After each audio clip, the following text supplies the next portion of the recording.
Çfarë nënkupton sjellja e mirë me prindrit?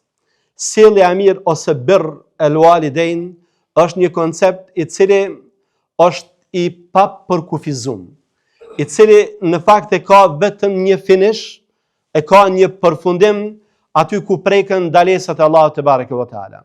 Përndryshe, përderisa babai dhe nëna nuk të urdhërojnë me diçka që është haram, diçka që është mëkat ndaj Zotit, atëherë koncepti për respektimin e tyre, për mirësjelljen e tyre është i gjerë dhe i papërkufizuar.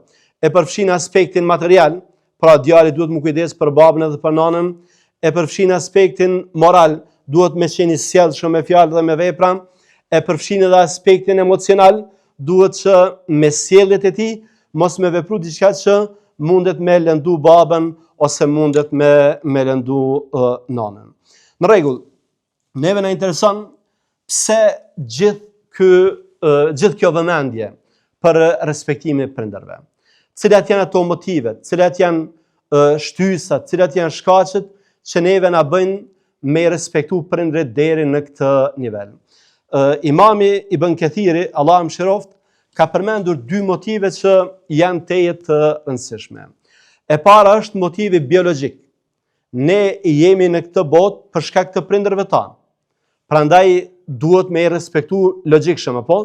Prindrit janë ata që neve na kanë sjellë në këtë botë dhe ne duhet që me i respektu patjetër. Dhe motivi tjetër është motivi moral. Ne në këtë botë jemi të thirrur që karshi atyre që sillen mirë me ne, të mirën me kthy me të mirë. Muhamedi alayhis salam ka thënë, nëse dikush ju bën një të mirë, kompenzojani me një të mirë. Pra kush na bën mirë, ne i bëjmë mirë. E kush na ka bërë më mirë se sa prindrit? Prandaj respekti për prindrit është edhe për shkak të këtij motivit moral, pra për shkak se na kanë bërë mirë dhe në shenjë mirënjohje, në shenjë respekti, ne edhe sillemi me ta.